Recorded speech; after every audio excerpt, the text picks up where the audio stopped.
जय सद्गुरु प्रभु महाराज को जय। गुरु ब्रह्मा गुरु विष्णु गुरुदेव महेश्वर, गुरु साक्षात् परब्रह्म तस्मै श्री गुरुवे नमः।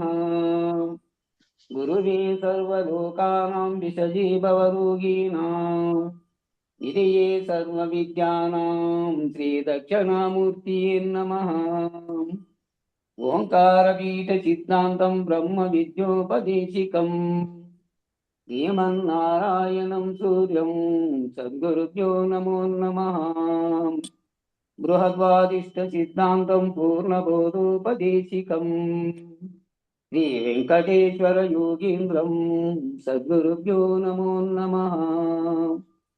आत्मानात्मातीतमनिशं केवलात्मोपदेशिकम् श्री वेमनरामय्यार्य योगीन्द्रं सद्गुरुभ्यो नमो नमः।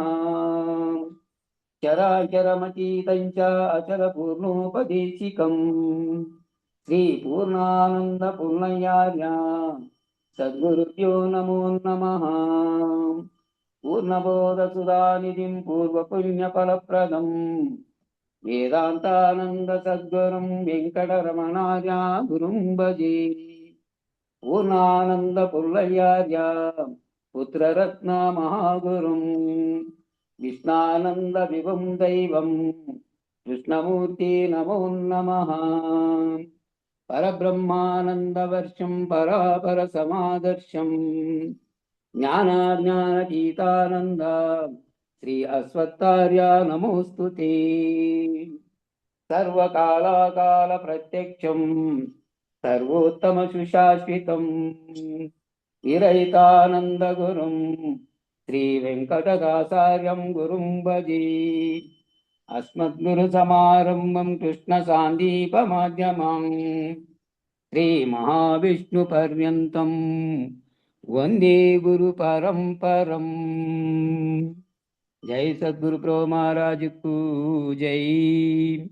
శ్రీ గురుదేవుని మదిలో మరువక జపింపుచుంటి మార్గము కొరకై భారము మీదై ఉన్నది నేరములెంచాక మమ్ము మీలో చేర్చుమురా.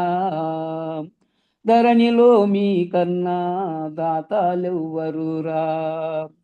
పరమ పావనుడావు పరమాత్మదారివి శరణన్న వారిని కరుణించే ప్రభువాని మరి మరి స్తుతింపుచుంటిని మరల జన్మము బాపు కొరకై వరప్రసాదము నీవేయని నా తరుము తీరా ధ్యానించెదా నీలో చేర్చుమురా.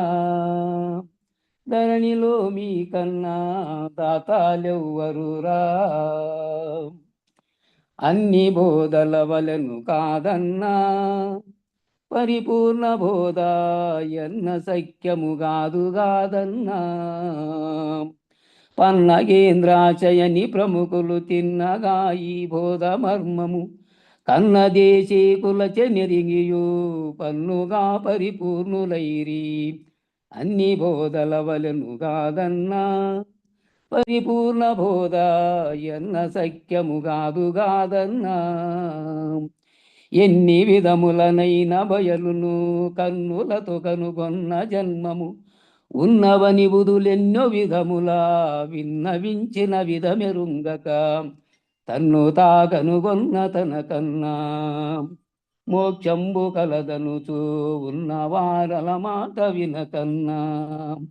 మతవాదులందరూ ఉన్న వస్తువు చూడలేదన్నా బహుగతులు బల్కుచూ ఉన్న వారల జోలి మానన్నా. తన్ను నమ్మెదరనుచు శాస్త్రము ఎన్నియో కల్పించి ఎరుక తన్ను తా పరిపూర్ణమందున ఎన్నబోవకనున్నయు సున్నయగును. అన్ని బోధల వలను కాదన్నా పరిపూర్ణ బోధ ఎన్న సఖ్యము కాదన్నా. కండ కండముగా కనంతటా నిండియుండిన నిజ పదంబును దండి సద్గురు నండ చేరియు ఉండి నేరకముండి జనులు బండలను పూజించుతారన్నా. ఉష్ణమున కూర్చి ఎండలో పడి మండుతారన్నా. ఇదిగాక కొందరు కొండ గుహలో నుండి నారన్నా. నది నిధులు తిరుగుచూ ఉండువారులు మెండుగలరన్నా. కొండలారింటికి పైగా నిండు మేడలు నుండు పడతిని. అండబాయక నుండు మతితో మెండు రతులతో మెలుగుచుందురు. అన్ని బోధల వలెను కాదన్నా. పరిపూర్ణ బోధ ఎన్న సఖ్యముగాదుగాదన్నా. దిక్కు దిక్కులు వెదకి చూచిన పిక్కటిల్లుచునక్క జంబై. ఒక్క రీతిగనున్న బయలును నిక్కముగనలేక కొందరు మ్రొక్కెదరు మత దేవతుల కన్నా. చక్కమలములపై ఎక్కిదహరము చేరుతారన్నా. త్రైలక్ష్యములచే ముక్కు చివరును చూచుతారన్నా. మృత్యువుకు భయపడి దిక్కు తెలియక దాగినారన్నా. చక్కగా భూమధ్యమందున దృష్టి నిలిపి అక్కడుండిన తక్కులాడిని మక్కువ తాగని నిక్కుచుందురు నిజమదనుకొని. అన్ని బోధల వలెను కాదన్నా. పరిపూర్ణ బోధ ఎన్న సఖ్యముగాదుగాదన్నా. బంధమోక్షం లేమి లేకను క్రిందు ముందుగా మీదు వెనుకను ఎందుగల బయలందయుండగా పొందలేకను మందమతులై సంధియములచి సమసినారన్నా. సంసార వారధి అందుబడి కామాందులైరన్నా. సన్యాసి అనుతును సుందరాంగుల పొందు విడిరన్నా. ఆ మనస్క యోగానందమే మేలందురు ఎన్నా. ఎందరిన్ని విధంబులను భ్రమజందినను ప్రియమందే బోధని. ముందు సనక సనందనాది మునీంద్రులెల్ల పసందు చేసిరి. అన్ని బోధల వలెను కాదన్నా. పరిపూర్ణ బోధ ఎన్న సఖ్యముగాదుగాదన్నా. ఆది మధ్యాంతరము లేకను అనాది బ్రహ్మాండమంతట సూది మోపను సందు లేకను పాదుకొనియున్నట్టి గోప్యము సాధనలకు సాధ్యపడదన్నా. సద్గురుడు తెలిపి బోధలకు బహు సులభము ఎన్నా. శ్రీ వీరయార్యుల మది నమ్మికొనియున్నాం. భవలయములని బాధలన్నీయు తొలగును ఎన్నా. ఏదమోదము వీడి గురుని ప్రసాదమును ఈ బోధగైకొని వాదవేద వికార గుణములు వదలుమను వేదాంతరమనయాం. అన్ని బోధల వలెను కాదన్నా. పరిపూర్ణ బోధ ఎన్న సఖ్యముగాదుగాదన్నా. పరిపూర్ణ బోధ ఎన్న సఖ్యముగాదుగాదన్నా. జై సద్గురు ప్రభు మహారాజుకు జై. జై శ్రీ పూర్ణానంద పుల్లయ్యారు సద్గురు ప్రభు మహారాజుకు జై. ఇందుగల గురు భక్త మండలికు జై. జై సద్గురుదేవ. జై గురు. జై గురు. అందరికీ జై గురు. గురు పరంపరముకు జై.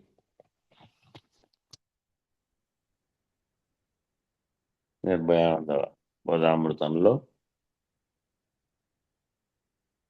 గురువును వెంబడించడం ఎలా అనే చాప్టర్లో కొంత ఇంకా మిగిలి ఉంది.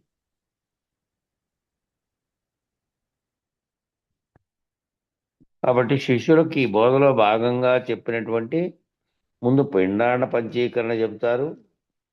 ఆ పంచీకరణలో ఇంద్రియాలు, వాటికి అధిదేవతలు, బుద్ధికి బృహస్పతి, కంటికి సూర్యుడు, ఇట్లా పిండాండ పంచీకరణంతో చెప్తారు. నీ శరీర ఇంద్రియాలు, నీ శరీరంలో ఉన్న వాటికి అధిదేవతలు ఏమున్నాయో అవన్నీ. సీడీలు ఉన్నాయ్యా అంటే సీడీలు కూడా తయారు చేసి వీళ్ళు తయారు చేసినటువంటివి వాటిలో ఉన్నాయంటే వీళ్ళు మన స్వామివారి దగ్గర ఎక్కువ మంది టెక్నాలజీని అందిపుచ్చుకున్నటువంటి వాళ్ళు అంతా విద్యార్థికులకే ఎక్కువ బోధ చెప్పారు. కాబట్టి నిర్భయానంద స్వామివారు ఆ సీడీలు కూడా ఉన్నాయ్యా, ఇట్లా పరమాత్మగా వ్యాపించి ఉన్నామని దాన్ని అంతా వివరించినటువంటి, దృశ్యరూపకంగా వివరించినటువంటి సీడీలను కూడా తయారు చేశారు, గ్రంథాలు కాక. చార్టులు కూడా తయారు చేశారు మురళీసాగరరావు గారు, మురళీకృష్ణారావు గారు. చార్టులు తయారు చేసి అందులో శరీర భాగాల్లో ఎక్కడెక్కడ ఏ ఏ చక్రాలతో పాటు ఏ ఏ అధిష్టాన దేవతలు ఏమేం చేస్తున్నారు అనేది కూడా అక్కడ వివరించారు. ఆ ఇంద్రియ అధిష్టాన దేవతలేగా నీ ఇంద్రియాల్లో పనిచేస్తున్నది ఇక్కడ నీకు చెప్తారు. అధిష్టాన దేవతలు ఆ విధంగా పనిచేస్తున్నారు అని చక్కగా పిండాండ పంచీకరణ, బ్రహ్మాండ పంచీకరణలో చెప్తారు. ఆ చార్టులు నువ్వు చక్కగా దాంట్లో పెట్టుకో. ఆ చార్టులు నీ దగ్గర పెట్టుకొని ఆ చార్ట్ మీద చూసుకుంటే సులభంగా అర్థమైపోవడానికి, అంటే వివరణగా నోటి వాటితో వాక్యంలో చెప్పినప్పుడు గుర్తించలేని వాళ్ళు ఉంటారని ఆ చార్టులు తయారు చేశారు. పిల్లోనికి కదా చూపియాలంటే ఇదిగో ఆపిల్ బొమ్మ చూపిస్తే ఇదిగో ఏ యాపిల్ అని పలుకుతాడు, వాడు సులభంగా గుర్తించన్నట్టు ఇక మనకు కూడా ఈ శరీరంలో ఉండేటువంటి పిండాండంలో పంచీకరణ చేసినప్పుడు ఏవేవి ఏ ఏ ఇంద్రియాలు, బాహ్యేంద్రియాలు, అంతరేంద్రియాలు, వాటన్నిటికీ ఆధారస్థానమైనటువంటి అది దేవతలు, వీటన్నిటిని చూపడానికి తయారు చేశారు. అవి నువ్వు చక్కగా దాంట్లో పెట్టుకో అంటున్నాడు. ల్యాప్టాప్ ఏదో ఉంటుంది కదా నీకు, ఆ చార్ట్లన్నీ పెట్టుకో అంటున్నాడు వాళ్ళందరినీ ఉద్దేశించి. ఈ గురువుగారి శిష్యులు అత్యధిక మంది టెక్నాలజీ ఉపయోగించే వాళ్ళే. అందువలన ఆ చార్ట్లన్నీ ఆ ల్యాప్టాప్ అంటే కంప్యూటర్ అనే పెద్ద టేబుల్ మీద ఉండేదానికి సంక్షిప్త రూపం ల్యాప్టాప్. బ్యాగులో పెట్టుకునే స్థితిలో ఉన్నదేమో ల్యాప్టాప్. ఆ చార్ట్లన్నీ అందులో పెట్టుకొని పరిశీలన చేసుకుంటూ ఉండగా ఉండగా నీకు అంత అర్థమైపోతుంది అన్నట్టు చెప్తున్నాను. ఇప్పుడు పరమాత్మ అనుభవానికి ఈ చార్ట్ తీసుకో. పరమాత్మ అనుభవం రావాలంటే సమిష్టిగా నేను ఏ విధంగా ఉన్నాను, నాలో ఉన్నటువంటి ఇదంతా ఈ పంచీకరణకు అంతా కూడాను చేసినప్పటికీ దీంట్లో ఏది ఉంది? శరీరాన్ని నడిపిస్తున్నటువంటి ఆత్మస్వరూపము, ఆత్మప్రకాశం అనేది ఒకటి ఉంది. దాని చేతనే సర్వము నియంత్రించబడి సర్వము వ్యవహారం చేస్తుంది. సర్వమునకు ప్రకాశం కలుగజేస్తున్నదే అది. అట్లాగే పరమాత్మ అనుభవం తీసుకోవాలంటే ఇదే విధంగా పనిచేస్తున్నటువంటి, బ్రహ్మాండం అంతటా చైతన్యంగా ఉండి పనిచేస్తున్నటువంటి, పంచభూతాత్మకమైన ప్రపంచాన్ని నడిపిస్తున్నటువంటి ఓ శక్తి ఉంది. అది పరమాత్మగా ఉంది. దాని ప్రకాశం చేతనే సూర్యచంద్రాదులు పంచభూతాత్మకమైనటువంటి సర్వము కూడా దాని ప్రకాశం చేత పనిచేస్తూ ఉంది. పరమాత్మ అనుభవానికి ఓ చార్ట్ తీసుకో. ఆ వస్తునిశ్చయంగా ఇదిగో ఈ విధంగా వ్యాపించి ఉన్నాడు పరమాత్మ అనేది నీకు అర్థమవుతుంది కదా. పరమాత్మ వ్యాపకత్వం ఎట్లుంది? ఆత్మవ్యాపకత్వంగా ఉన్నటువంటిది నీ శరీరం అంతటా పనిచేస్తున్న ప్రతి చలనానికి ఓ చోట ఉన్నటువంటి మన కంటికి కనిపించకపోయినప్పటికీ దాని ప్రకాశం చేతనే అంతరంగ చతుష్టయం యొక్క ప్రేరణ చేత మిగతావన్నీ పనిచేస్తున్నాయి. అట్లా బ్రహ్మాండం అంతా ఎట్లా పనిచేస్తోంది? అదే పద్ధతిలో కంటికి కనపడకపోయినప్పటికీ పరమాత్మ ప్రకాశంగా ఉన్నదే బ్రహ్మాండం అంతటిని నడిపిస్తూ ఉన్నది. ఇక్కడ ఆత్మగా ఉన్నదే అక్కడ పరమాత్మగా ఉంది సమిష్టిలో. ఈ రెండింటికి భేదం లేదని కనుక్కోవడానికే విచారణలో నీవు నీలోదంతా విచారించిన తర్వాత ఈ నీలో జరిగే మూడవస్థల్ని దాటినటువంటి స్థితిలో ప్రత్యేగాత్మ స్థితిగా ఉన్నటువంటి నీవు ఈ సర్వమును గుర్తెరిగే స్థితిలో ఉన్నటువంటి దాంట్లో ఈ ప్రత్యేగాత్మ, జీవునిలోని ప్రత్యేగాత్మ, సమిష్టిలోని పరమాత్మ రెండు ఒక్కటే అనే స్థితిని తెలియబడే వరకు ఈ విచారణ అంతా ఉంటుంది. కాబట్టి నీకు పరమాత్మ అనేది అర్థం కావాలంటే దానికి మొదట తత్వమసి తత్వం అసి అనే వాక్యాలని వేరుగా చెబుతారు. తత్ అంటే అది, త్వము నువ్వు, అసి అంటే అయి ఉన్నావు ఈ విధంగాను, ఏ విధంగా అయి ఉన్నావు నువ్వే, ఆ చైతన్యంగా ఆ బ్రహ్మముగా ఉన్నది నువ్వేను అని చెప్పడానికి దానికి పూర్తిగా అర్థం కావాల్సినటువంటిది తత్వమసి మహావాక్యాల్లో 4 కూడా ముఖ్యమైనది ఇదే. తరువాత 4 మహావాక్యాలు ఉన్నాయి కదా, ఒక వాక్యాన్ని దానికి సమన్వయం చేసి చెప్తారు. ఒక్కొక్క వాక్యాన్ని ఏ విధంగా సమన్వయం చేస్తే నీవు ఏ విధంగా ఆ గుర్తెరిగే చైతన్యంగా ఉన్నటువంటి ఆత్మస్వరూపంగా ఉన్నటువంటి నువ్వే వ్యష్టి భావన తొలగిపోతే సమిష్టిగా నువ్వు గుర్తెరగలిగితే సమిష్టిగా ఉన్నటువంటి ఆత్మస్వరూపమైనటువంటి సమిష్టికర్తవు నీవు అనేది నీకు సులభంగా అవగాహన అవుతుంది. అవగాహన అయ్యే కోసం మహావాక్యాలన్నింటినీ అన్వయించి చెప్తారు. దాంతో అన్వయించి సమన్వయం చేసి చెప్తారు.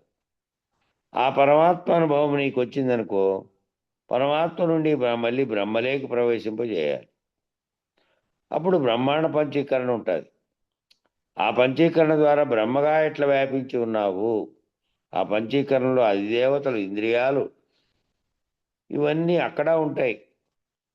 ఇక్కడ జీవునికి అనేకంగా ఉన్నటువంటి ఇంద్రియాలు వీటిని నడిపిస్తున్న అధిష్టానంగా ఉన్నట్లే బ్రహ్మాండానికి నడిపిస్తున్నటువంటి దాంట్లో కూడా 3వ అవస్థలో విరాట్ హిరణ్యగర్భ వ్యాకృత 4వ స్థితిగా ఉన్నది పరమాత్మగా ఉన్నది.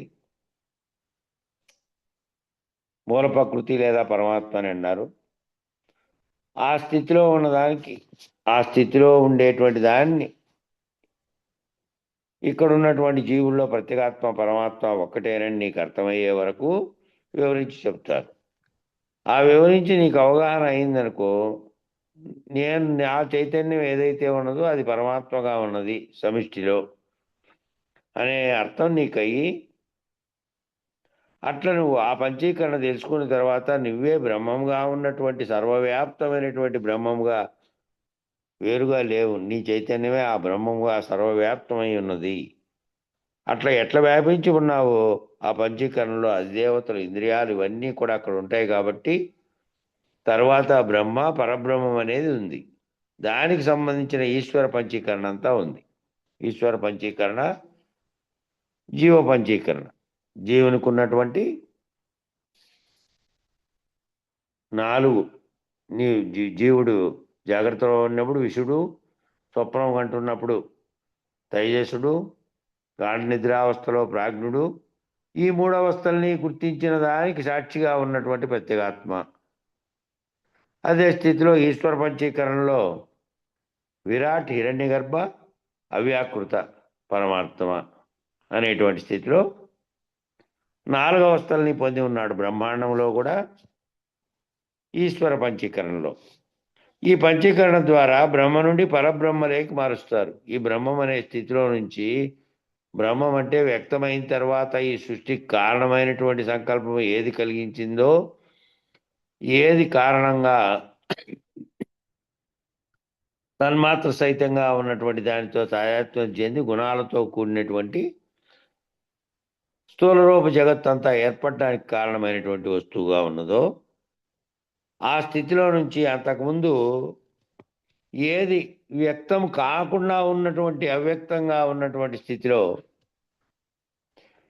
ఈ బ్రహ్మాండ సృష్టి అనేది జరగకుండా ఉన్నప్పుడు ఏ విధంగా ఉందో ఆ స్థితిలో ఉన్న పరబ్రహ్మ స్థితిని గుర్తెరిగింపజేస్తారు. ఆ విధంగా చేయడం వల్ల పరమాత్మ పరబ్రహ్మలేకి మారుస్తున్నందువల్ల బ్రహ్మ తాయాత్మం చెంది వ్యవహారం చేస్తారు. పరమాత్మ శరీరానికి విలక్షణంగా ఉండి తాయాత్మం చెందకుండా వ్యవహారం చేస్తారు. తాదాత్మ్యం చెందినందువల్లే మళ్ళీ ఈ సర్వ వ్యవహారము పిండాండ బ్రహ్మాండములు ఏర్పడడానికి కారణమైనది ఏ ప్రకాశం చేత, పరబ్రహ్మ ప్రకాశం చేతనే బ్రహ్మములో కలిగినటువంటి సంకల్పం చేత సర్వ సృష్టికి కారణమైనది ఏర్పడింది. కాబట్టి ఈ రెండు, ఈ బ్రహ్మ వ్యష్టి శరీరం, సమిష్టి శరీరం అనేటువంటి దాంతో తాదాత్మ్యం చెందకుండా వ్యవహారం ఏ విధంగా చేయాలో దాని గురించి చెప్తారు. బ్రహ్మ అంటే వ్యాపకుడు కదా, బ్రహ్మ అనే స్థితి వచ్చింది సృష్టికి కారణమైనటువంటి సంకల్పం చేత వ్యక్తమైంది. దాని పేరే బ్రహ్మము. మళ్ళీ ఆ స్థితిలో నుంచి అనేకత్వం ఏర్పడడానికి మళ్ళీ వాటికి పోషించడానికి ముగ్గురు పోషణకర్తలుగా లయకర్తలుగా వేరు వేరు ఇవన్నీ కూడా బ్రహ్మీ స్థితిలో నుంచి వచ్చినవే. అంతకంటే పూర్వపు స్థితిలో పరబ్రహ్మ స్థితిలో పరబయలు నిర్ణయం అయ్యే స్థితిలోకి పోతే ఈ సృష్టి లేదు. సృష్టి ఏర్పడక ముందున్నటువంటి స్థితి అది. బ్రహ్మ ఇంకా వ్యాపకుడు కదా, మరి బ్రహ్మీ స్థితి నుంచి ఆత్మ పరమాత్మ జీవులు వచ్చినాయి కదా, మరి అంతటా వ్యాపించినటువంటిది బ్రహ్మం కదా. బ్రహ్మ అంటే ఇంకా వ్యాపకుడుగా ఉన్నాడు. ఆ బ్రహ్మ చేతనే బ్రహ్మీ స్థితిలో నుంచి ఆత్మ పరమాత్మ అనేటివి వచ్చాయి. అవి అనేకత్వాన్ని పొంది దాని బింబంగానే ఇక్కడ జీవులు ఏర్పడినాయి. సమిష్టిలో పరమాత్మగాను ఎస్టి జీవుడుగాను ఏర్పడినాయి. మరి అంతటా వ్యాపించినటువంటిది కదా బ్రహ్మం అంటే. అంతటా వ్యాపించి ఉన్నటువంటిది కదా బ్రహ్మం అంటే. అప్పుడు బ్రహ్మాండ పంచీకరణ పిండాండ పంచీకరణ సమన్వయం చేసి బ్రహ్మగా ఎట్లా వ్యవహారం చేస్తాడో నీకు తెలియజేస్తాడు. వ్యష్టిగా నువ్వు ఎట్లా వ్యవహారం చేస్తున్నావో వ్యవహారం అంతటికీ కారణమైనటువంటి ఆత్మ నీలో ఉండి దాని కారణం చేతనే దాని ప్రకాశం చేతనే సర్వము నీలో పనిచేస్తూ ఉంది. అట్లే బ్రహ్మాండం అంతా పనిచేయడానికి బ్రహ్మాండంలో ఉండేటువంటి అనేకమైనటువంటివన్నీ కూడా వాటి వాటి విధులు నిర్వర్తించడానికి సరిపోయేటువంటి ప్రకాశం బ్రహ్మము నుంచే వస్తుంది. ఆ బ్రహ్మం ఎట్లా వ్యవహారం చేస్తాడో నీకు తెలియజేశారు పిండాండ బ్రహ్మాండ పంచీకరణల ద్వారా. అప్పుడు బ్రహ్మగా ఇట్లా వ్యవహారం చేసి మళ్ళీ సృష్టిలోకి రావడము, సృష్టించడము, పోషించడము, ఇవన్నీ 3 స్టెప్పులుగా జరుగుతూ ఉంది బ్రహ్మకే. బ్రహ్మం అనేదే 3 పాత్రల్ని పోషిస్తున్నటువంటి అది. దానికి ఆ స్థితిని ఆ చేస్తున్నటువంటి పనిని బట్టి వేరు వేరు పేర్లుగా చెప్పబడినటువంటి విష్ణువుగాను ఈశ్వరుడుగా, బ్రహ్మము సృష్టికర్త, విష్ణువు పోషణకర్త, ఈశ్వరుడు లయకర్త, మళ్ళీ సదాశివుడు ఆకర్షణకర్త, సదాశివుడు ఆకర్షణ విస్తీర్ణం అనేటువంటి సదాశివుడు, రుద్రుడు అనే పాత్రలు కూడా ఉన్నాయి 5 రకాలుగా. పంచబ్రహ్మలని 5 కూడా సూచించారు.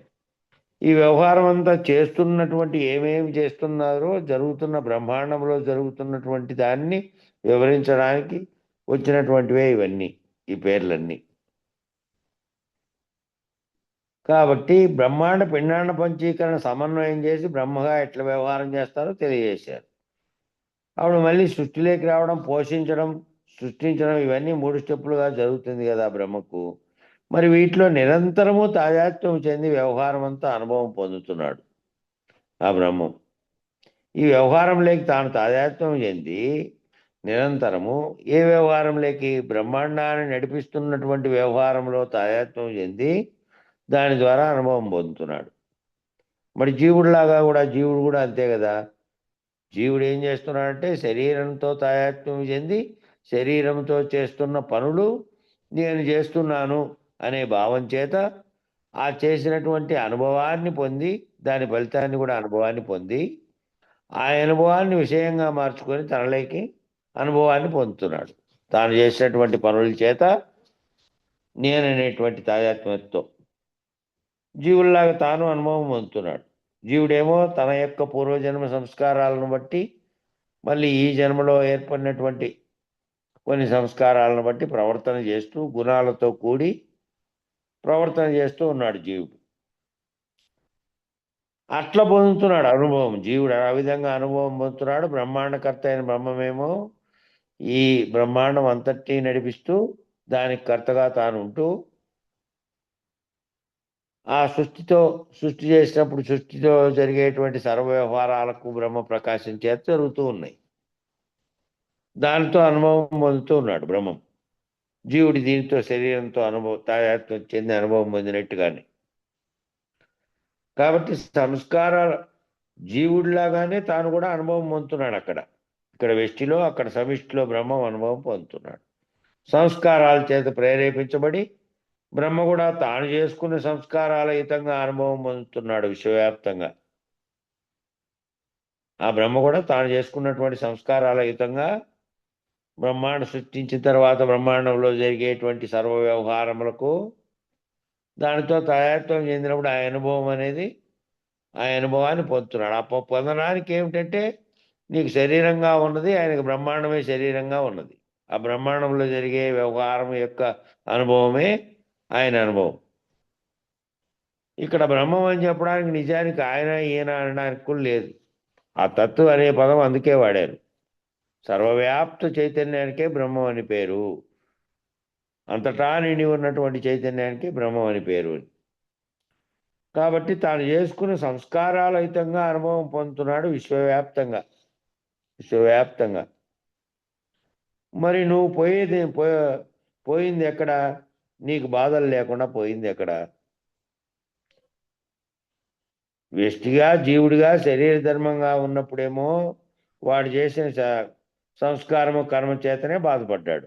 వ్యష్టిగా ఏం చేస్తున్నావు అంటే పొద్దున్న లేచినప్పటి నుంచి ప్రాపంచిక జీవితంలో చుట్టూ ఉన్న వారితో వ్యవహారం చేస్తూ శరీర ధర్మంగా ఉన్నప్పుడు శరీర ధర్మమైనటువంటి పనులన్నీ నిర్వర్తిస్తున్నావు కదా. ఇక చేసినటువంటి ఆ సంస్కారము ఎవరు చేసినటువంటి సంస్కారం చేత దాని చేత ఏర్పడినటువంటి కర్మ చేత బాధపడ్డాడు. ఆ కర్మ ఫలితాన్ని తాను అనుభవించాలి కాబట్టి బాధపడ్డాడు. ఇప్పుడు బ్రహ్మగా ఉండి కూడా సృష్టిలో ఉన్న అన్ని బాధలు తనకే వస్తున్నాయి. బ్రహ్మముగా ఉంటే వ్యష్టిగా ఉంటే వ్యష్టి శరీర ధర్మంతో ఏ విధమైనటువంటి బాధల్ని పొందుతున్నాడో సమిష్టిగా ఉన్నప్పుడు సమిష్టిలోని బాధలన్నీ తనకు వస్తున్నాయి. ఇప్పుడు బ్రహ్మము నుంచి కూడా విడుదల కావాలి. ఆ సమిష్టి అనేటువంటి బ్రహ్మముగా ఉండి తాను సర్వసాక్షిగా ఉన్నటువంటి సాక్షిత్వ స్థితిలో ఉన్నప్పటికీ తాను జీవుడు ఈశ్వరుడు అనేటువంటి ప్రత్యేకతను భావన లేకుండా సర్వవ్యాప్త చైతన్యంగా ఉన్నటువంటి అన్నిటికీ కారణమైనటువంటి ఏ బ్రహ్మం సృష్టి కలగజేసిందో ఆ స్థితిలో తాను ఉన్నప్పటికీ దాని నుంచి విడుదల కాకపోతే దానికి మళ్ళీ ఎప్పుడైనా కూడా ఆ సాక్షి స్థితిలో నుంచి కిందికి దిగి వచ్చిందంటే మళ్ళీ సృష్టికి సంబంధించినటువంటి సంకల్ప వికల్పాలు వాటితో కలిగేటువంటి పరిణామం వాటితో ఏర్పడేటువంటి సర్వజగత్తు ఏర్పడడానికి కారణమై ఉంది. జీవుడికేమో మళ్ళీ జన్మించడానికి కారణమైంది ఉంది అందులో. కాబట్టి దాన్ని దాటిపోయిన స్థితిలో ఉంటేనేమో జన్మకు సంబంధించినటువంటి సంకల్పం లేకుండా నిస్సంకల్పమై ఉంటాడు, సంకల్పరహితుడై ఉంటాడు. ఈ కర్మలకు కారణమైన దాన్ని తాను అశరీరుడుగా మారినప్పుడే ఈ కర్మలన్నీ కూడాను తాను చేస్తున్నటువంటి కర్తగా ఉండకుండా చేసి ఉంటాడు. కాబట్టి కర్మల ఫలితాన్ని మళ్ళీ దాచుకోలే. కర్మల కర్తగా చేసినప్పుడేమో కర్మల యొక్క ఫలితం మళ్ళీ అనుభవించడం కోసం బీజస్థితి అట్లే ఉంది, మళ్ళీ మొలకెత్తడానికి మళ్ళీ జన్మించడానికి. కాబట్టి ఇక్కడ ఏమైపోయింది? పరబ్రహ్మ స్థితిలోకి ఆ బ్రహ్మము నుంచి కూడా విడుదల కావాల్సినటువంటి అవసరం ఉంది. బ్రహ్మము నుంచి అంటే తాను శరీరంగా నామరూపాత్మక శరీర స్థితిలో నుంచి పంచీకరణ అంతా జరిగితే ఏమిటి నువ్వు నీ అసలు స్వరూపం ఏమిటి? ఈ శరీరం, ఈ 94 తత్వాలు ఇవన్నిటినీ ఏకం చేస్తే ఈ సర్వమును కూడా కాదు నువ్వు. ఇవన్నీ కూడా జడమైనటువంటి శరీరంలో కలుగుతున్న అంతరంగ చతుష్టయంతో సహా అది కూడా పాక్షికంగా జడమే. కాబట్టి మొత్తంగా ఏది అంటే ఈ మొత్తం ప్రకాశం అంతా ఆత్మ ప్రకాశం నుంచి వచ్చింది. నేను ఆత్మస్వరూపుణ్ణి. నామరూపాత్మక శరీరంతో నుంచి పంచీకరణ ద్వారా తెలియబడి నువ్వు నీ స్వరూపం ఏమిటి అంటే నీ నిజ నేను ఎక్కడుంది అని ఈ విచారణ ద్వారా తెలుసుకున్న తర్వాత నేనే బ్రహ్మమును సర్వవ్యాప్త చైతన్యమైన బ్రహ్మం నేనేనని తెలియబడినప్పటికీ కూడా మళ్ళీ దాంట్లో నుంచి కూడా విడుదల కావాల్సిన అవసరం ఉన్నది. దాంట్లో నుంచి విడుదలై విశ్వాండ బ్రహ్మాండ పంచీకరణలు వేరుగా ఉన్నాయి. విశ్వ సంబంధించినటువంటి పంచీకరణలు వాటి ద్వారా బ్రహ్మని వేరు చేసి పరబ్రహ్మగా ప్రవేశింపజేస్తారు. బ్రహ్మాండం ఏర్పడడానికి బ్రహ్మాండం అనేది విశ్వంలో అంత భాగంగానే ఉంది. దానికి అతీతంగా దానికి అంతటా నిండి ఉన్నది ఒకటి ఉంది. ఆ అంతటా నిండి ఉన్న దాంట్లో మూలం లేకనే వచ్చినది సర్వమును కల్పించిన స్థితిలో ఉంది. ఇది ఏర్పడినట్టు కానీ ఇది ఏర్పడడానికి కారణం కానీ అది కాదు. కాబట్టి ఈ పంచీకరణల ద్వారా బ్రహ్మని వేరు చేసి పరబ్రహ్మంగా ప్రవేశింపజేస్తారు. పరబ్రహ్మంగా ప్రవేశించినప్పుడు అప్పుడు పిల్లలాట్లాగా చూస్తూ ఉంటాడు. ఏమిటి? బ్రహ్మేమో తాదాత్మ్యం చెంది బాధలను అనుభవించాడు. ఆ స్థితి నుంచి పరబ్రహ్మ స్థితిలోకి వెళ్ళి వీటన్నిటిని పిల్లలాటల్లాగా చూస్తూ ఉంటాడు. బ్రహ్మస్థితిలో నుంచి పరబ్రహ్మ స్థితిలోకి గుర్తెరిగితే ఈ వ్యష్టి సమిష్టిల యొక్క రెండు వీటికి అతీతంగా, అష్టతనువులకు అతీతంగా ఈ నాలుగు ఈ జీవతనువులన్నీ పిండాండంగా, నాలుగు ఈశ్వర తనువులు బ్రహ్మాండంగా, ఈ రెండిటికి ఉన్నటువంటి చైతన్యంగా ఉన్నది ఒక్కటే ఉన్నది, అది పరమాత్మగా ఉన్నదని దాన్ని తెలుసుకొని దానికి అతీతంగా ఉన్నటువంటి తెలుసుకుంటే ఈ సర్వము బ్రహ్మాండంలో పిండాండంలో జరిగేటువంటి వ్యవహారం అంతటి పిల్లలాట్లాగా చూస్తూ ఉంటాడంట. ఈ పిల్లలాట్లాగా కనపడతాము. నిజంగా దీనితో తాయాత్వం చెందని స్థితిలో ఉంటాడు. ఇది జరుగుతున్నప్పటికీ తన కళ్ళ ముందరే అశరీరుడైన గురుమూర్తికి తన కళ్ళ ముందరే జరుగుతున్నటువంటి వాటి అన్నిటితోనూ తాను గమనిస్తున్నప్పటికీ దానితో తాయాత్మ్యం చెందకుండా ఎట్లుంటాడో అట్లాగే బ్రహ్మం కూడా పరబ్రహ్మ స్థితిని గుర్తెరిగితే బ్రహ్మాండంలో జరిగే దాని అంతటితోనూ దానిని గుర్తించకుండా, దానితో తాదాత్మ్యం చెందకుండా ఆ స్థితిలో ఉంటాడు. కాబట్టి ఆ పిల్లలాట్లాగా జరిగే వ్యవహారాన్ని అంతటి నిజానికి నిజంగా ఉన్నదని తాదాత్మ్యత లేదు. ఇప్పుడు ఏ బాధ తనకు అంటదు. పిండాండ బ్రహ్మాండాల్లో జరిగేటువంటి ఏ వ్యవహారంతోనూ ఏ వ్యవహారం వల్ల కలిగేటువంటి బాధ లేదు తనకు. తాను ఉంటున్నాడు కదా అంటది, కానీ తానేమో ఉంటున్నాడు, తానుండి గమనిస్తున్నాడు, కానీ తాను తాదాత్మ్యత లేదు. కాబట్టి దానితో బాధించబడేది లేదు. దానితో దుఃఖాన్ని అనుభవించేది కానీ సుఖాన్ని అనుభవించేది కానీ లేదు. తాను ఉంటున్నాడు కదా, ఆ పరబ్రహ్మ నుంచే కదా బ్రహ్మ వచ్చింది, ఆ పరబ్రహ్మం నుంచే ఈ బ్రహ్మం వచ్చింది. అంటే నుంచే వచ్చిందంటే అది ఉత్పత్తి చేయలేదు, దాంట్లో నుంచి దాని ప్రకాశం చేతనే కలగజేసుకుంది తనకు తానుగా. ఆ బ్రహ్మ నుంచి పరమాత్మ వచ్చింది, పరమాత్మ నుంచి ఆత్మ వచ్చింది, ఆత్మ నుంచి జీవుడు వచ్చింది. ఇట్లా అనేకత్వం పొందడానికి కారణమైంది మొదటగా ఏర్పడినటువంటి పరబ్రహ్మ ప్రకాశం నుంచి ఏర్పడినటువంటి ఒకదాని స్థితిలో నుంచి ఒక దాంట్లోకి ఏర్పడడానికి కారణ వస్తువులుగా ఉన్నాయి.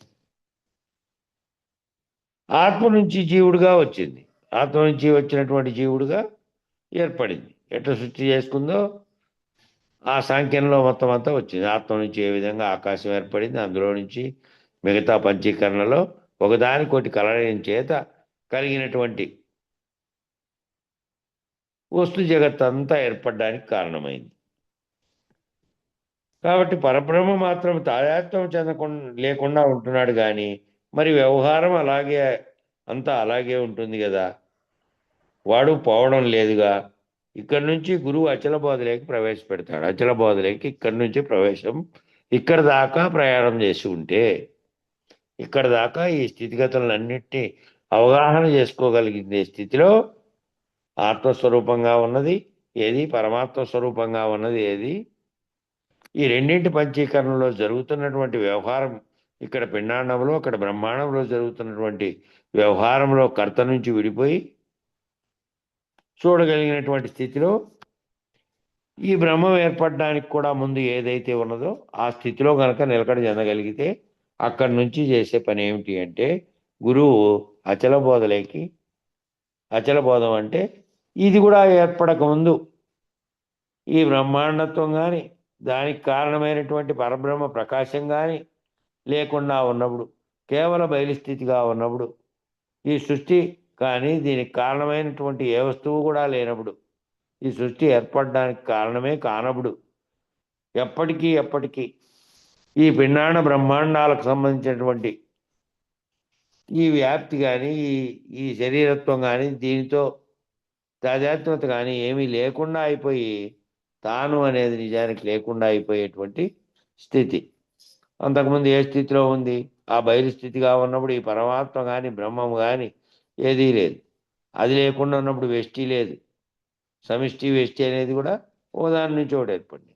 ఇవన్నీ లేనప్పుడు ఏ విధమైనటువంటి బయలు కేవలం బయలుగా ఉన్నదో దాని స్థితిలోకి నిన్ను ప్రవేశపెట్టేదే అచల గురువు చేసే పని. ఆ స్థితిలో నువ్వు లేవు, నువ్వు భావించడానికి కూడా లేవు, నువ్వు ఇట్లున్నావని చెప్పడానికి కూడా లేవు, అది ఇట్లుందని చెప్పడానికి కూడా లేదు. సర్వశూన్యమైనటువంటి గాఢ నిద్రావస్థలో నువ్వు ఏ ఆలోచనను కానీ ఏ సంకల్పాన్ని కానీ నువ్వు ఉన్నావో లేదో కూడా తెలుసుకునే స్థితిలో కూడా నువ్వు లేవు. కాబట్టి ఆ స్థితిలోకి నిన్ను ప్రవేశపెట్టి జాగ్రత్తలో కూడా నువ్వు ఆ స్థితిలో ప్రవర్తించే విధంగా దేనితో తాదాత్మ్యం చెంది ఆ తాదాత్మ్యం చెందినటువంటి కర్తగా నువ్వు ఆ కర్మను నిర్వర్తిస్తున్నట్టుగా కానీ ఆ కర్మను నువ్వు చేస్తున్నట్టుగా కానీ భావన చెందవు. పనిముట్లాగా పనిచేస్తూ ఉంటే నువ్వు కేవలము సాక్షిగా చూస్తూ ఉన్నటువంటి స్థితిలో నుంచి కూడా దాటుకుని ఉన్నటువంటి వాడవై అశరీరుడివై బయలు స్థితిలో ఉండేటువంటి దాంతో నీ ముందు అన్నీ జరుగుతున్నప్పటికీ జరుగుతున్న వాటితో నీకు ఏమాత్రం సంబంధం లేనటువంటి స్థితిలో నువ్వు ఉంటావు. అది దీనికి ఇంకా 21వ అంశం చెప్తున్నారు. పరబ్రహ్మ స్థితి మూడవస్థల ఉపమానం. పరబ్రహ్మ స్థితి మూడవస్థల్లోనూ ఆ మూడవస్థల యొక్క ఉపమానం చెప్తున్నారు ఇక్కడ. 21వ అంశం ఏమిటి పరబ్రహ్మం అంటే? అక్కడ ఏమీ లేని స్థితిలో ఉన్నాడు. నువ్వు గాఢ నిద్రలో ఉన్నావయ్యా. ఉన్నప్పుడు నీ ఇంట్లో దొంగలు పడి తీసుకుపోయినా నీకేమైనా తెలిసిందే? గాఢ నిద్రలో ఉన్నావు, ఇంట్లోకి దొంగలు పడి తీసుకెళ్ళారు. అన్నీ ఉన్నవేవో వాళ్ళకు దొరికినవి తీసుకెళ్ళారు ఇంట్లోటివి. అది తీసుకెళ్తే నీకేమైనా తెలిసిందే? గాఢ నిద్రావస్థలో ఉన్నావు నువ్వు, శబ్దం లేకుండా తీసుకెళ్ళారు అన్నట్టు. కాబట్టి ఉన్నావు కదా, ఉన్నావు లేవా? ఏమన్నా నిద్రపోతూ ఉన్నావు. ప్రాణం అనేది ఒకటి ఉంది. ఆ ప్రాణశక్తి ఏమో చైతన్యం విరమించబడినప్పుడు చైతన్యం అనేది దేనికి సంబంధించి మనసు స్పందన అనేది కలగడానికి కారణమైనది లేకుండా అయిపోయింది. కాబట్టి దేనివల్ల ఆత్మప్రకాశం చేత మనసు మేలుకొని మనసు వ్యవహార జగత్తుతో కూడి జాగ్రత్తలో ఉన్నప్పుడే సర్వ విషయాల పట్ల స్పందించగలుగుతుంది. ప్రేరణ దాంట్లోనే ఉంటుంది. ఆ మనసు అనేది చైతన్యంగా ఉన్నటువంటి స్థితి లేకుండా పోయినటువంటిదే గాఢ నిద్రావస్థ.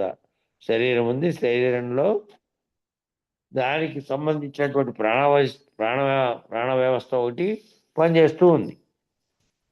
ఆ సంచరిస్తున్నటువంటి వాయువుల వల్ల, లోపలికి పోయినటువంటి ప్రాణవాయువు వల్ల శరీర స్థితిలో జరగాల్సిన చర్య జరుగుతున్నప్పటికీ చైతన్యం అనేది లేకుండా ఉంది. మరి ఆ గాఢ నిద్రలో ఉన్నప్పుడు నీ ఉన్నావా లేదో తెలుసు, పక్కన ఏం జరుగుతుందో తెలియదు, తెలుసుకునేటువంటి చైతన్యం లేదు. అప్పుడు నీ ఇంట్లో దొంగలు తీసుకుపోయారంటే తీసుకుపోయారు మరి. కానీ నీకేమైనా తెలిసిందే? నువ్వు మళ్ళీ మెలకువ స్థితిలోకి వస్తే తప్ప, నీ వస్తువులు లేవని గుర్తిస్తే తప్ప నీకేమీ తెలియదు. ఉన్నావు కదా, మరి ఉండేదేమున్నావు కదా. అది పరబ్రహ్మ స్థితి అంటే. అది ఉన్నావా అంటే ఉన్నావు, కానీ ఎట్లున్నావు? గాఢ నిద్రా స్థితిలో ఉన్నావు. దేనితోనూ స్పందన చేయలేనటువంటి గుర్తించే స్థితిలో లేవు. ఆ విధంగా ఉన్నావు, పరబ్రహ్మ స్థితిలో ఉన్నావు. ఉన్నాడు కానీ ఈ లోపల దోసుకుపోయినా తెలియలేదు కదా. పరబ్రహ్మ స్థితి అది. ఆ పరబ్రహ్మ స్థితి నుంచి ఎక్కడికి వచ్చాడు? పరబ్రహ్మ స్థితిలో నుంచి ఎక్కడికి దిగి వచ్చాడంటే బ్రహ్మలేకి దిగాడు. బ్రహ్మలేకి దిగడం అంటే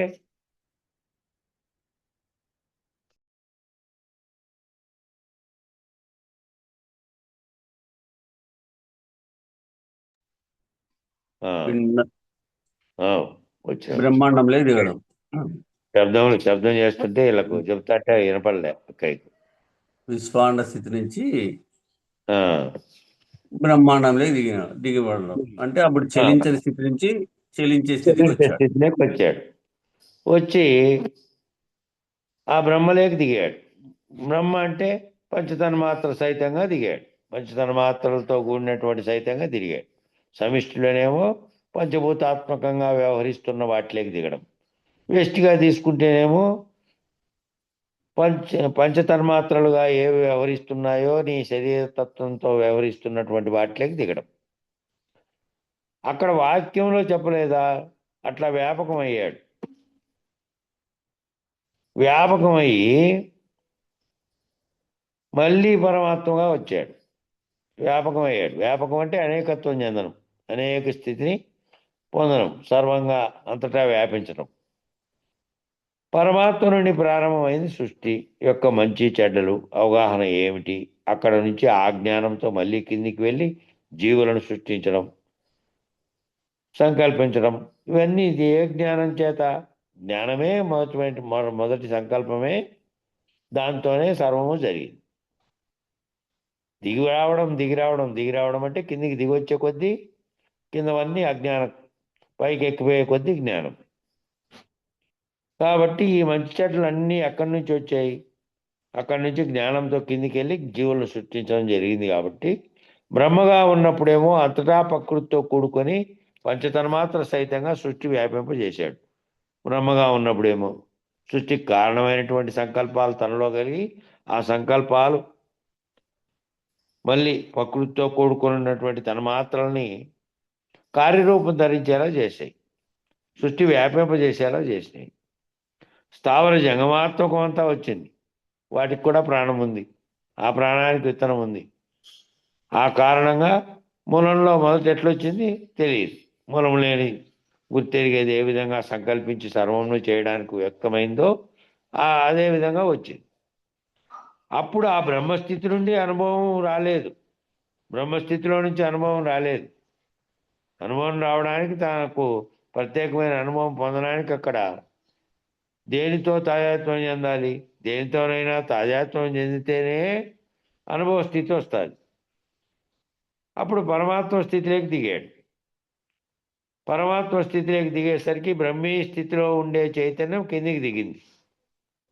బ్రహ్మీ స్థితిలో కదలికలు లేనటువంటి సాక్షిత్వ స్థితిలో నుంచి ఏమైందంటే పరమాత్మ స్థితిలో వ్యాపకత్వ స్థితిలోకి వచ్చి అనేకత్వాన్ని పొంది ఆ అనేకత్వం యొక్క అనుభవాన్ని తీసుకునే చైతన్యం కిందికి దిగింది. ఆ పంచతన్మాత్ర సహితమైనటువంటి ప్రకృతిలోకి ప్రవేశించాడు పరమాత్మగా. పంచతన్మాత్రలతో కూడినటువంటి ప్రకృతి అంతా ఉంది. ఆ ప్రకృతిలో ఉన్నటువంటి అవన్నీ కూడా తన్మాత్ర సహితంగా ఉన్నాయి. చెట్టు చేమలతో సహా బ్రహ్మాండం అంతా కూడా తన్మాత్ర సహితంగానే ఉన్నాయి. దాంట్లోకి దిగాడు. దాంట్లోకి దిగితే అవన్నీ కాదు, స్థావర జంగమాత్మకం కాటి నుంచి జీవులతో సహా సర్వ ప్రాణులతో సహా అవన్నీ కూడా ప్రకృతిలో ఉన్నటువంటివే. అక్కడ ప్రకృతిలో ప్రవేశించాడు పరమాత్మగా. ప్రవేశించి ఏం చేశాడు? మళ్ళీ పరమాత్మ నుండి ఆత్మగా వచ్చాడు. ఆత్మగా వచ్చాడంటే వ్యష్టిగా వచ్చాడు. పరమాత్మ ఏమో సర్వవ్యాప్త చైతన్యానికి పరమాత్మ అని పేరైతే, వ్యష్టి చైతన్యంగా ఉన్న ఆత్మకేమో జీవుళ్ళు అనేకత్వాన్ని ఉన్నటువంటి జీవులు అన్నిట్లోనూ ఉంది అది. కానీ ఇది గుర్తించే ఇది స్థాయికి ఏకం అనేకం భౌతిక. ఏకం అనేకం భౌతిక. ఆ, ఆ అనుభవం పొంది ఆత్మగా అనుభవం పొంది మళ్ళీ అనుభవం అనేది ఉపమానం చెప్తే కానీ నీకు అర్థం కాదు. అనుభవం అనేది ఎట్లా వస్తుంది? అనుభవం అనేది ఉపమానం చెప్తే కూడా మళ్ళీ ఆ అనుభవం కూడా నీకు అర్థం కాదు. ఆత్మగా ఎట్లా అనుభవం పొందాడంటే చెప్తున్నాడు, నువ్వెప్పుడు సుఖాన్ని అనుభవిస్తున్నావయ్యా, సుఖంగా ఉండే దాన్ని అంతటి అనుభవిస్తున్నావు కదా. శరీరంతో పొందే సుఖాన్ని అనుభవిస్తున్నావు. బాహ్యంగా జరిగేటువంటి శీతోష్ణ స్థితిలో నుంచి సర్వమునకు స్పందన నీలో కలుగుతోంది. పంచతన్మాత్రల చేత నీకు కలిగే బాధల వల్ల కానీ దుఃఖం కానీ సుఖం కానీ ఆనందం కానీ ఈ అన్నిటినీ అనుభవిస్తున్నది ఎవరు? నువ్వు అనుభవిస్తున్నావు కదా. సుఖం యొక్క అనుభవం నీకు తెలుస్తోంది కదా. కష్టం వచ్చినప్పుడు కదా సుఖం యొక్క విలువ తెలిసేది. ఏదైనా కష్టం ఏర్పడితే అయ్యో చాలా కష్టం వచ్చింది, నిన్న మొన్న సుఖంగా ఉంటిమి అని ముందు సుఖం పొందిన దాన్ని గుర్తొస్తుంది కష్టం వస్తానే. సుఖం యొక్క విలువ అంటే కష్టం పడినప్పుడు ఈ కష్టం లేకుండా ఇంతకుముందు కష్టం లేకుండా ఉంటమే సుఖంగా అనేది గుర్తొస్తుంది. అప్పుడు కష్టం అనుభవం లేకొచ్చినప్పుడు సుఖంగా అనుభవిస్తుంటే సుఖంగా ఉండి కదా అని సుఖం విలువ తెలుస్తుంది. కాబట్టి కష్టం వచ్చినప్పుడు కదా సుఖం విలువ తెలిసేది. ఆత్మానుభవం ఆ స్థితిలో ఉంది. ఆత్మస్థితి దాకా దిగి వచ్చినప్పుడు దిగి అప్పుడు జీవులుగా అంతఃకరణ ఆవరణతో జీవులుగా మారాడు. జీవుడనే వానికి అంతఃకరణం అనే ఆవరణ ఉంది. మనసు బుద్ధి చిత్తం అహంకారం అనే అంతఃకరణ, శరీరం అనేదేమో ఆవరణ. ఇదే ఇండ్లు. ఈ ఇంట్లో ఉన్నాడు దేహి అనేవాడు, దేహం అనే దాంట్లో ఆవరణ అయి ఉన్నాడు. దీన్ని నడిపించడానికి అంతఃకరణేమో కిందికి దిగి వచ్చి దీని ప్రేరణ చేత శరీరం అనే పనిముట్టును ఉపయోగించుకొని దానితో తాదాత్మ్యం చెందినప్పుడు కొంతకాలం సుఖాలు, కొంతకాలం దుఃఖాలు, బాధలు ఇవన్నీ దానికి వస్తున్నాయి. దానితో అనుభవం పొందుతూ ఉన్నాడు. అంతఃకరణ ఆవరణతో జీవులుగా వచ్చారు. బాధ వచ్చినప్పుడేమో పరబ్రహ్మ ఔన్నత్యం కావాల్సి వచ్చింది. బాధ వచ్చినప్పుడు ఏమి, బాధ తప్పుకోవాలంటే ఎట్లా? ఆ బ్రహ్మముగా ప్రవర్తన చేసినప్పుడు, బ్రహ్మముగా సృష్టికి కారణమైనది కలిగినప్పుడు కూడా ఏ ప్రకాశం చేత తాను ఈ సృష్టికి అంతటికీ కారణమయ్యాడో అక్కడ బ్రహ్మాండ పంచీకరణలో, బ్రహ్మాండంలో జరిగే, ప్రకృతిలో జరిగే వాటి యొక్క అనుభవాలు పొందుతున్నాడు అక్కడ సమిష్టికర్తగా ఉన్న బ్రహ్మం. అది కూడా వద్దు, అది కూడా లేనటువంటి పరిస్థితిలోకి మారాలంటే పరబ్రహ్మ యొక్క ఔన్నత్యం. పరబ్రహ్మగా ఉన్నప్పుడు ఏ కదలిక లేదు, కదలిక జరుగుతానే ఈ సర్వము వచ్చింది. కాబట్టి ఆ ఔన్నత్యం కావాల్సి వచ్చింది.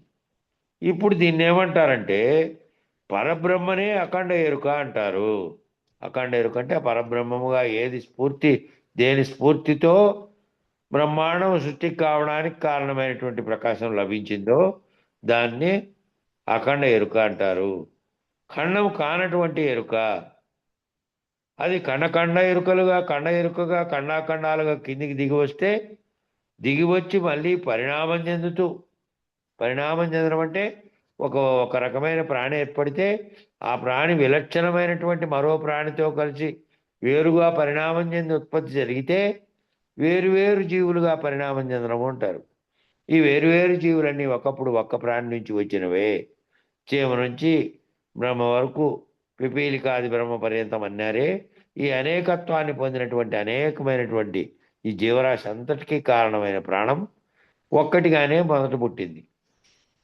అది ఖండాఖండాలుగా అనేకత్వాన్ని పొంది మళ్ళీ దాంట్లో జరిగినటువంటి పరిణామం వల్ల మళ్ళీ దిగివచ్చి కింద పరిణామం చెందుతూ తిరిగి అఖండ ఎరుకగా ఉంటుంది. మళ్ళీ అఖండ ఎరుకగా ఉన్నది ఖండ ఎరుకలుగా మారుతున్నది ఒక్క చైతన్యమే, అక్కడ సమిష్టిలో అయినా ఇక్కడ వెష్టిలో అయినా. కాబట్టి ఎప్పుడు రొటేషన్గా ఇట్లా జరుగుతూనే ఉంటుంది. రొటేషన్ ఇది జరుగుతూనే ఉంటుంది.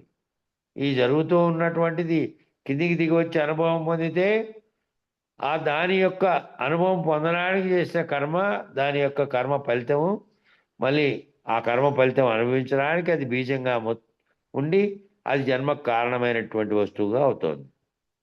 బ్రహ్మాండంలో కూడా ఈ బ్రహ్మాండంలో అనేకత్వాన్ని పొందింది ఏకత్వ భావనతో బ్రహ్మాండ అనుభవం ఏదైతే బ్రహ్మం పొందుతోందో అది పునఃపునః మళ్ళీ సృష్టికి కారణమైనటువంటిది తయారు చేస్తూనే ఉంది. కాబట్టి ఎప్పుడూ రొటేషన్గా ఇటు తిరుగుతూనే ఉంటుంది. ఇంకా కనుక పరబ్రహ్మానుభవం పొందినప్పటికీ నీకు జనమల ప్రవాహం అన్నది ఉంటుంది. పరబ్రహ్మానుభవం దాకా పోయినప్పటికీ కూడా అఖండ ఎరుక స్థితిలో నువ్వు నిలబడి ఈ జీవుడనే స్థితిలో నుంచి దాటుకోనున్నప్పటికీ కూడా మళ్ళా నీకు జన్మ అనేది వచ్చే అవకాశం ఉంది. ఆ ప్రవాహం అట్లాగే ఉంటుంది. కాబట్టి ఎప్పుడో ఒకప్పుడు ఒక సమయంలో పరబ్రహ్మలో స్పందన వస్తుంది. అప్పుడు మళ్ళీ బ్రహ్మగా మారుతావు, అంటే సమిష్టి ఎరుకగా మారుతావు. అక్కడ సృష్టికి కారణమైనటువంటిది మళ్ళీ సంకల్పం కలుగుతుంది. ఆ సంకల్పమే మళ్ళీ కార్యరూపం ధరించడానికి తగినటువంటి పరిస్థితులను ఏర్పాటు చేసుకొని కార్యరూపం ధరించినటువంటి తన్మాత్రలో గుణాలతో కూడి బ్రహ్మాండ సృష్టికి బీజం పడుతుంది. దాంట్లో మళ్ళీ వేష్టి సమిష్టిలు అన్నీ దాంట్లోనే ఉన్నాయి. ఆ సమిష్టి నుంచి వేష్టి నుంచి మళ్ళీ పరిణామం చెందినటువంటి అనేకత్వాన్ని పొందినటువంటి అనేకమైనటువంటి జీవులు ఇవన్నీ రావడానికి కారణంగా ఉంటుంది. కాబట్టి ఎప్పుడో ఒక సమయంలో పరబ్రహ్మలో స్పందన వస్తుంది. అప్పుడు బ్రహ్మగా మారుతావు, పరమాత్మగా మారుతావు, ఆత్మగా మారుతావు, జీవుల్లోకి ప్రవేశిస్తూ ఉంటావు. అట్లా చక్రబ్రహ్మంలో తిరిగినట్టుగానే తిరుగుతూ ఉంటావు నువ్వు. మరి నీవు జనన మరణ ప్రవాహం నుండి విడిపోయింది ఎక్కడ? కనుక ఇప్పుడు ఇక్కడి నుంచి అచలం ఆ దారిని నీకు చెప్తారు. ఇక్కడి నుంచి నీవు పొందాల్సిన దారి ఏదంటే నువ్వు ఇక్కడి నుంచి అచలం దారి పొందాలి. ఇక్కడ దాకా నీకు నిర్ణయం అయితే, ఇక్కడ దాకా నీ నిర్ణయాన్ని నువ్వు నిర్ణయ స్థితిలోకి వచ్చి ఉంటే ఇక్కడి నుంచి నీకు అచలం అనేది పరబ్రహ్మ స్థితిలో నుంచి అచల స్థితిలోకి పొందడానికి దారిని నీకు చెప్తారు. ఆ దారిని చెప్పేటువంటి గురువు అశరీరుడైనటువంటి అచలుడైనటువంటి పరమాత్మ స్థితిని కూడా తాను అధిగమించినటువంటి బయలుగా ఉన్నటువంటి స్థితిలో తానున్నటువంటి తన చుట్టూ సర్వము ఉన్నప్పటికీ తానకే కదలిక లేనటువంటి అచలుడైనటువంటి గురువు అయితే దా, కరెక్ట్. అయ్యో మళ్ళా కట్ అయ్యేది.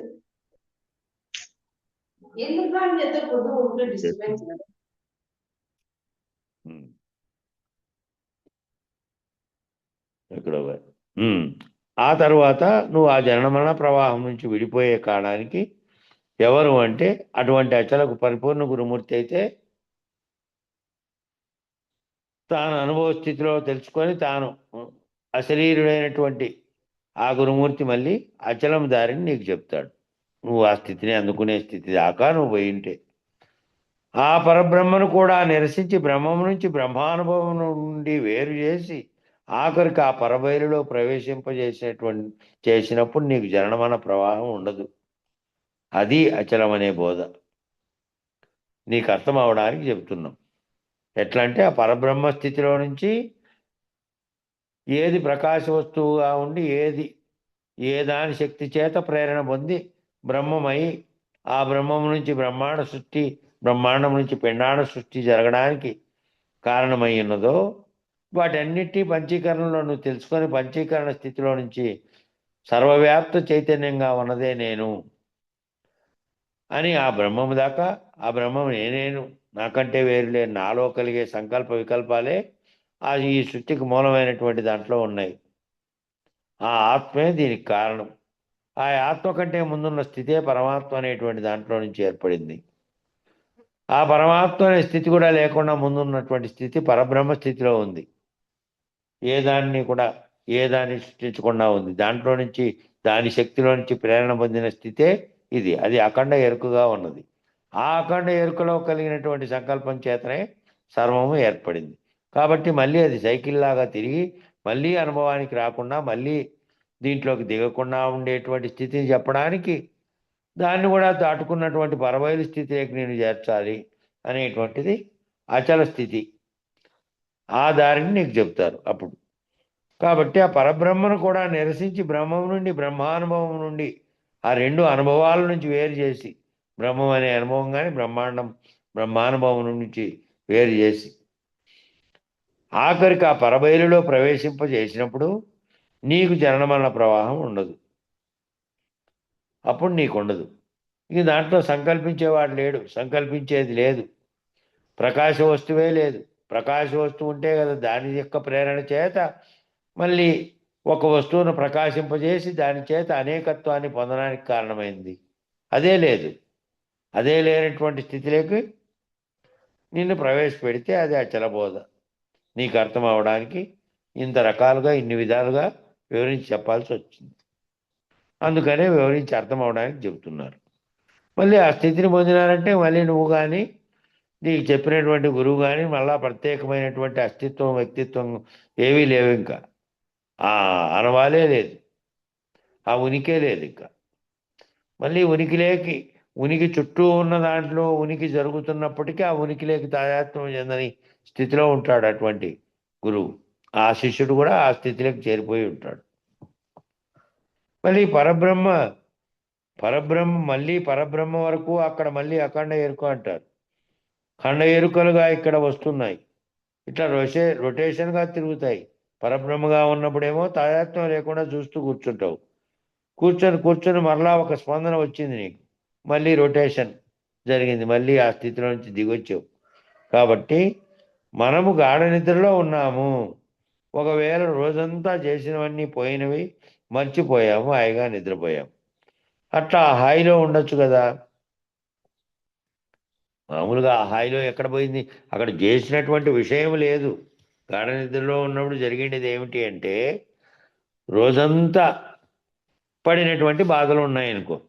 కొన్ని శరీరం వల్ల కష్టపడడం వల్ల శరీరం కష్టపడింది, తీవ్రమైనటువంటి శరీరానికి సంబంధించిన బాధలు వచ్చినాయి కష్టపడడం వల్ల అనుకో. అట్లాగే మనసుకు కూడా వచ్చిందనుకో, మనసుకు సంబంధించిన ఎటువో విషయాలు, ఆ విషయాలు నిన్ను బాధించేటివి జరిగినాయి. ఆ బాధించే విషయాలతో తాదాత్మ్యం చెందావు. ఇక జాగ్రత్త అవస్థలో జరిగినటువంటివన్నీ ఇవి శరీరానికి జరిగినవి, మనసుకు జరిగినవి అనుకో. రెండూ లేవు కదా ఇప్పుడు. రెండు గాఢ నిద్రావస్థలో శరీరం నిద్రపోయింది. శరీరానికి జరిగినటువంటి బాధల్ని గుర్తించుకునేటువంటి మనస్సు లేదు. మనసు చైతన్యంగా ఉంది. చైతన్యం విరమించబడిన స్థితిలో ఉంది కాబట్టి అది గుర్తించే స్థితిలో లేదు. మనసుకు కలిగిన బాధల్ని కానీ శరీరం కలిగిన బాధల్ని కానీ గుర్తించే స్థితిలో లేదు. కాబట్టి హాయిగా నిద్రపోయావు. హాయిగా. ఈ హాయి అంటే ఏమిటి? మొదటేమో శరీరంతో పగులు సుఖాలు అనుభవించినప్పుడు ఎంత సుఖంగా ఉంది, హాయిగా ఉందని నీవు కానీ హాయిని గుర్తిస్తున్నటువంటి క్షణంలోనే మళ్ళీ దుఃఖమో ఏదో జరిగిందనుకో, ఆ క్షణంలోనే జాగ్రత్తలో అప్పటికప్పుడే ఆ హాయి సుఖము పోయి వెంటనే దుఃఖం కూడా వచ్చింది. ఆ రెండు లేనటువంటి హాయి ఇది. ఆ రెండింటిని దాన్ని గుర్తించి దీన్ని గుర్తించి రెండింటిని గుర్తించినటువంటి హాయి ఇది. ఈ హాయి నిద్రలో పోయినటువంటిది ఎటువంటి హాయి అంటే ద్వంద్వములు ఏమిటిని గుర్తించిన స్థితిలో లేవు. సుఖంగా కానీ దుఃఖంగా కానీ రెండింటిని గుర్తించిన స్థితిలో నిద్రపోయావు. కాబట్టి హాయిగా నిద్రపోయావు. అట్లా ఆ హాయిలో ఉండొచ్చు కదా. ఆ హాయిలో అట్టే ఉండొచ్చు కదా. ఉంటుందా? ఉండటం లేదు. ఒక స్పందన వచ్చింది. స్పందన ఏదో వచ్చింది దానికే వస్తుంది. మూలం లేకుండానే వస్తుంది. గాఢ నిద్రలో నిద్రపోయిన ఎవరైనా వచ్చి లేపుతున్నారా? ఏదో ఒక స్థితిలో మెలకువ వచ్చింది. ఒక స్పందన వచ్చింది, మెలకువ వచ్చింది. మెలకువ రాగానే విషయాలు కర్మలు అట్లా ప్రేరేపించి ఇట్లా రొటేషన్గా ఏ రోజుకి ఆ రోజు మళ్ళీ నిన్నటి వరకు జరిగినవి వచ్చాయి. ఈరోజు ఏం పని చేయాలో ఏమనుకున్నావో అవి వచ్చాయి మదిలేకి. లేదా నిన్న జరిగినటువంటి కష్టాలు, నిన్న జరిగినటువంటి దుఃఖాలు, నిన్న జరిగినటువంటి సుఖాలు, వ్యవహార జగత్తంతా వచ్చేసింది మెలకు వచ్చిన వెంటనే. కాబట్టి కర్మలు ప్రవేశించినాయి. ఇట్లా కర్మ నువ్వు ఏం చేయాలో నిర్ణయించినాయి. నువ్వు చేయాల్సినటువంటి కర్మతో నువ్వు చేస్తున్నప్పటికీ దీన్ని గుర్తులో ఉంచుకొని వ్యవహారం చేస్తున్నటువంటి వాడైతే దానితో తాదాత్మ్యం చెందడు. మెలకువ వచ్చి మెలకువలో జరుగుతున్నటువంటివన్నీ కూడా కల వస్తే కలలో జరిగినటువంటి వాటిలాగానే కల వంటిదే ఇది కూడా. జాగ్రత్తలో జరుగుతున్నటువంటి కళ, నిద్రలో జరిగినటువంటి కళలో అనేకం జరిగినాయి. అనేకం జరిగినట్టుగా భావన చెందావు. మెలకువ వస్తే ఆ భావన చెందినటువంటి ఆ మెలకువలో ఆ స్వప్నంలో జరిగినవి ఏం లేవు. అట్లాగే జాగ్రత్తలోకి వచ్చినటువంటి ఈ సర్వ వ్యవహారము, ఈ కర్మలు, ఇవన్నీ ఏ రోజుకు ఆ రోజు మెలకువ వచ్చినప్పుడల్లా జరుగుతూనే ఉంటాయి. ఏ రోజుకు ఆ రోజు మళ్ళా నిద్రావస్థలోకి పోతూనే ఉంటాం. వ్యవహారం లేకొచ్చినప్పుడేమో బ్రహ్మీభూత స్థితి లేకొచ్చినట్టు, వ్యవహారం లేక రాకుండా నిద్రపోయే స్థితి లేకపోయినప్పుడేమో కదలకుండా పరబ్రహ్మ స్థితిలో ఉన్నట్టు. ఏ రోజుకు ఆ రోజు ఆ స్థితిని పొందుతున్నావు. మళ్ళీ బ్రహ్మీభూత స్థితిలోకి వచ్చినటువంటి స్థితిలోకి కూడా వస్తున్నావు. కాబట్టి అట్లా నిద్రావస్థ లేకపోయి ఏ స్థితిలో అయితే నువ్వు కదలక, ఏ ప్రేరణ లేకుండా, దేనితో తాయాత్వం లేకుండా ఉన్నావో అది పరబ్రహ్మ స్థితి. దానికి మళ్ళీ బ్రహ్మీభూత స్థితి రోజు కలుగుతుంది. ఈ రెండు స్థితులను దాటినటువంటి స్థితి ఉందో, ఏదైతే ఉందో, ఈ రెండు స్థితిలో కలగనటువంటి అంతకు పూర్వపు స్థితి ఏదైతే ఉందో దానిని తెలుసుకోవడమే నిన్ను రహితపరచుకోవడము, వ్యష్టి సమిష్టులు రెండూ లేకుండా పోవడము, దాంట్లో రహిత స్థితిలో ఉన్నటువంటి బయలుగా ఉన్నటువంటి స్థితిలో దేనికి కారణ వస్తువులు కానీ కార్య వస్తువులు కానీ రెండూ నశించినటువంటి స్థితిలో ఉండడము, ఆ స్థితి పొందడమే దాన్ని దాటుకునేటువంటి అచల స్థితి. ఇక్కడికి నిలబెట్టిందాం. సమయం సరిపోయింది ఈ పేరా దగ్గరికి. మళ్ళీ రేపు ఈ పేరా నుంచి మొదలు పెట్టుకుంటే సరిపోతుంది. మంగళం చెప్పండి. జై సద్గురు ప్రభు మహారాజుకు జై. జై శ్రీ పూర్ణానంద పుల్లయ్యారు సద్గురు ప్రభు మహారాజుకు జై. నా మాటలెస్స వినుమా సామాన్యం బనుచుజూడ జలదీ బోధన్ ప్రేమాతిశయంబునగని వేమారిది గురుని నోట వినవాలే సుమ్మి. నిత్యము చదువు కొనవాలి నమ్మి నామరూప క్రియా నటనలు గలిగిన దేమి వస్తువో దాన్ని ఎటు నిల్వ నివ్వాదు వినవాలి సుమ్మి నిత్యము చదువు కొనవాలి నమ్మి మంగళం మహానుభావ మంగళం పరమ ప్రభు మంగళం పరిపూర్ణ రూప మంగళం గనుగణ విభో మంగళము నీకు గురువర మంగళము పాయి పాయి ముని జన వినుత మంగళము సుజన రక్షక మంగళము దేవదేవా మహనీయ గునుమా మంగళారతి మదినందు కొనుమా మంగళమిస్తిమి మహాదాంకారంబోను బంగారమను హృదయ పళ్ళెరామున నుంచి నింగి నేలకు నెలగుచుండిన నెరుకని కర్పూరమునుగొని మంగళారతి మిస్తిమి కమి మానుకొందుము ఎరుక చేష్టలు మహనీయగునుమా మంగళారతి మదినందు కొనుమా మంగళం గురుదేవాయ మహనీయ గుణాత్మని సర్వలోక శరణ్యాయ సాధురూపాయ మంగళం మంగళం మంగళం. జై సద్గురు ప్రభు మహారాజుకు జై. జై శ్రీ పూర్ణానంద పుల్లయ్యారు సద్గురు ప్రభు మహారాజుకు జై. జై శ్రీ వేదాంతానంద వెంకట రమణారు సద్గురు ప్రభు మహారాజుకు జై. జై శ్రీ విష్ణానంద కృష్ణమూర్త్యారు సద్గురు ప్రభు మహారాజుకు జై. జై శ్రీ జ్ఞానాతీతానంద అశ్వత్థారు సద్గురు ప్రభు మహారాజుకు జై. జై శ్రీ విరహితానంద వెంకటదాసారు సద్గురు ప్రభు మహారాజుకు జై. ఇందుగల గురుభక్త మండలికు జై. గురు పరంపరముకు జై. జై శ్రీ సద్గురు చరణారవిందార్పణమస్తు. సర్వే జనా సుఖినో భవంతు. ఓం శాంతి శాంతి శాంతి. జై సద్గురుదేవ. అందరికీ నా ద్వాదశి స్వాదశి నమస్కారం గురుదేవ. జై గురుదేవ.